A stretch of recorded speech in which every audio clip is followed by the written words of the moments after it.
নমস্কার। সংগ্রামী যৌথ মঞ্চের পক্ষ থেকে আজকের ফেসবুক লাইভে আপনাদের সকলকে স্বাগত জানাচ্ছি।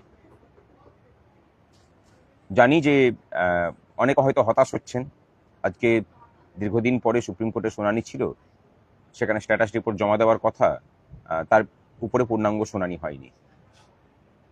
এবং এই শুনানির পর থেকে দেখলাম যে একটা অংশের কর্মচারী শিক্ষকদের পক্ষ থেকে সংগ্রামী যৌথ মঞ্চের নামে বিষোদ্গার শুরু হয়েছে। এটা অবশ্য অতি পরিচিত ঘটনা। মানে এটা না হলে পরেই আমাদেরকে বুঝতে হবে যে আমরা কাজটা ঠিক মতো করছি না আর কি। সংগ্রামী যৌথ মঞ্চের এই যে লড়াইটা, সেই লড়াইটা শুধুমাত্র যে সরকারের সাথে তা তো নয়। এই লড়াইটা আমাদেরকে অনেক বেশি করে লড়তে হয়েছে বহু প্রতিষ্ঠিত সংগঠন সহ শুরু করে একটা মানে অংশের কর্মচারীদের বিরুদ্ধেও, যারা মূলত দলীয় রাজনীতির আবর্তের মধ্যে থাকতে ভালোবাসেন। তারা মূলত সংগ্রামী যৌথ মঞ্চকে প্রধান প্রতিপক্ষ করে রাখেন সরকারের আগে। একটা কথা খুব পরিষ্কার করে বলি যে সংগ্রামী যৌথ মঞ্চ এই মামলাতে ঢোকার পরে যে যে কথাগুলো দিয়েছে তার প্রত্যেকটাকে অক্ষরে অক্ষরে পালন করেছে। আমরা বলেছিলাম যে মামলাতে আমরা ঢুকছি এই মামলাকে ত্বরান্বিত করার জন্য।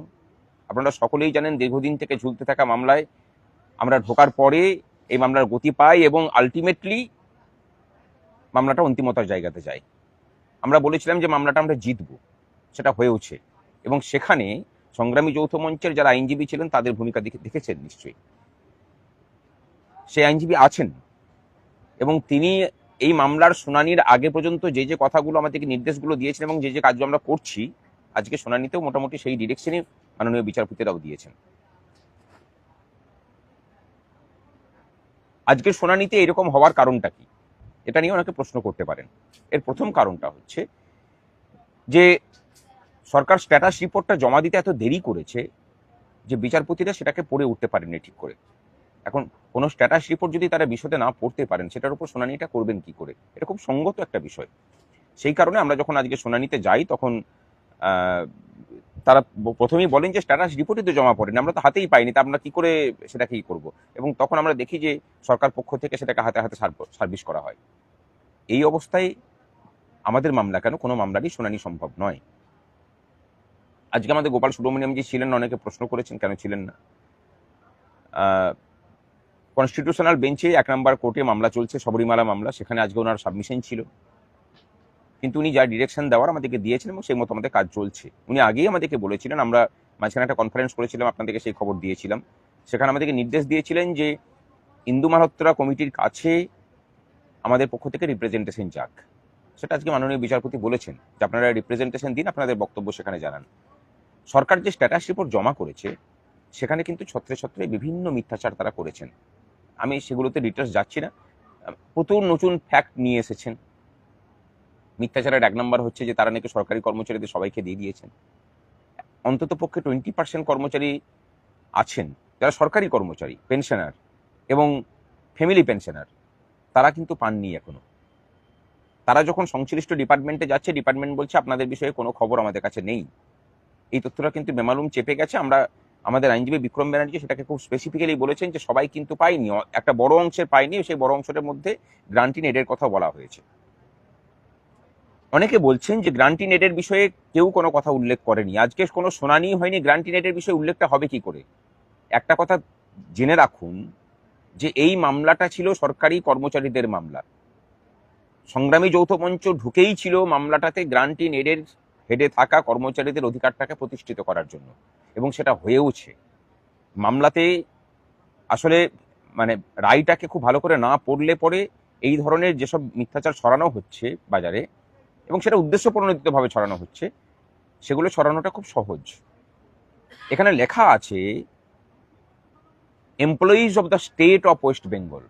আমরা ঢোকার আগে পর্যন্ত এই মামলাটা ছিল employees of the government of West Bengal. তফাৎটাকে ভালো করে বুঝতে হবে। আপনারা কর্মচারী, সুতরাং নতুন করে বোঝাবার আমার কিছু নেই এখানে।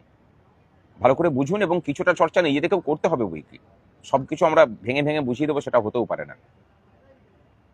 তারা বলছে যে 6,000 কোটি টাকা খরচা করা হয়েছে, এটা সম্পূর্ণরূপে মিথ্যা কথা।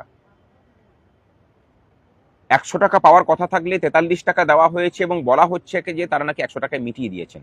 আমরা তার একটা কম্পারিজন শিট বানিয়েছি, সেগুলোকে ইন্দু মালহোত্রা মাননীয় বিচারপতি ইন্দু মালহোত্রা কমিটির কাছেও যেমন পাঠানো হবে, ঠিক একই রকমভাবে পরবর্তী শুনানির আগে আমাদের পক্ষ থেকে রিটেন সাবমিশনও থাকবে সেই নিয়ে।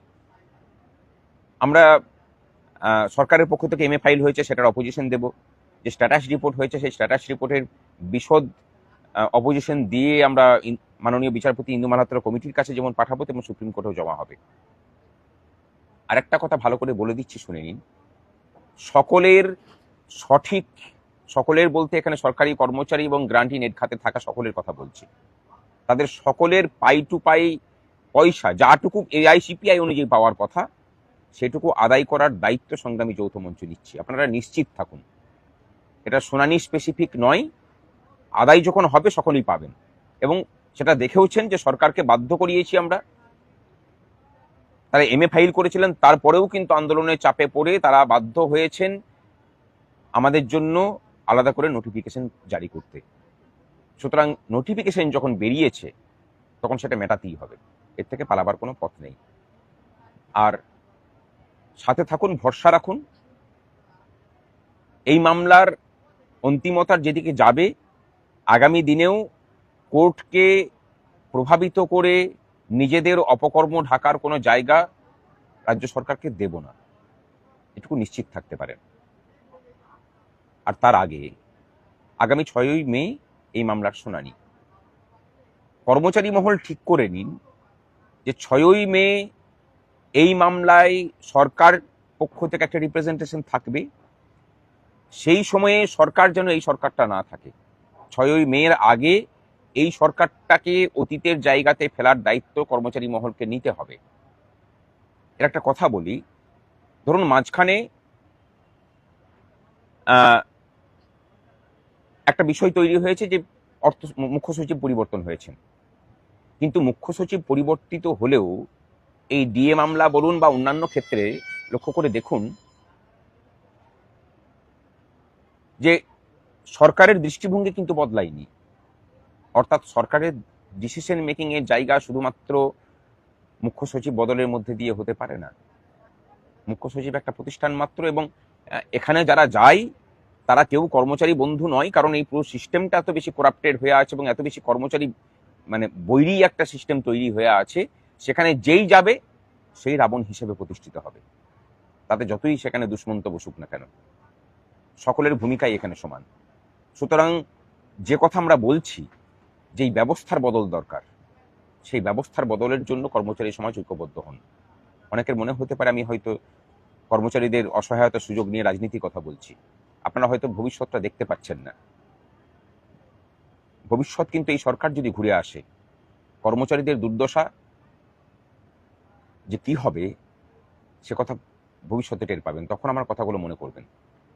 এই মুখ্যমন্ত্রী বারবার করে বলেছেন আমি কিন্তু পেনশন দিই, তার মানে ভবিষ্যতে উনি পেনশন বন্ধ করার দিকে যাবেন, লিখে নিতে পারেন।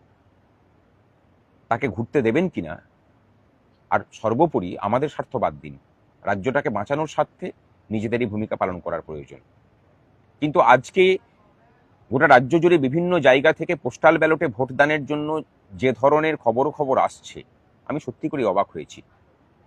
আপনারা কর্মচারী, আপনারা ভোট নিতে যাবেন, ভোট প্রক্রিয়ার সমস্ত বিষয়গুলো আপনাদের নখদর্পণে। সেই আপনাদের ভোট প্রক্রিয়াতে যদি গোলমাল থাকে তাহলে প্রতিবাদ কেন সেখানে বসে করবেন না? সংগ্রামী যৌথ মঞ্চ হেল্প ডেস্ক খুলে বসে আছে, নির্বাচন কমিশন হেল্প ডেস্ক খুলেছে, কেন সেখানে দেন প্রতিবাদ করলেন না? কেন সেখানে খবর দিলেন না? এবং কেন সেখানে বিক্ষোভ দেখিয়ে সেই ভোট লুটের যে মেকানিজম তৈরি করেছে সেটাকে বন্ধ করলেন না? এখনো সময় আছে, আমাদেরকে জানান কোন কোন সেন্টারে এই ভোট চুরির জন্য আজকে ভোট নেওয়ার ব্যবস্থা হয়েছে, জানান আমাদেরকে। সেই সেন্টারগুলোর দায়িত্বে থাকা আধিকারিকদের বিরুদ্ধে কঠোর ব্যবস্থা নেওয়ার ব্যবস্থা হবে। এবং সেই প্রক্রিয়ার সাথে যেসব সরকারি কর্মচারীরা যুক্ত ছিলেন, আমাদের সাথে নির্বাচন কমিশনারের কথা হয়েছে, দরকার হলে তাদেরকে সাসপেন্ড করে তাদের বিরুদ্ধে ক্রিমিনাল কেস হবে। ভোট লুটটা কিন্তু সহজ ব্যাপার নয়। আপনাদের নিজেদের ভোট যদি আপনারা রক্ষা করতে না পারেন, কোন ভরসায় এই রাজ্যের মানুষ আপনাদেরকে ভরসা করে তাদের নিজেদের ভোটকে সুরক্ষিত মনে করবেন? ভাবুন একবার। কর্মচারীদের কিন্তু অনেক দায়িত্ববান হতে হবে। আর ফেসবুকে লিখলে, হোয়াটসঅ্যাপে লিখলে কিন্তু প্রতিবাদ হয় না।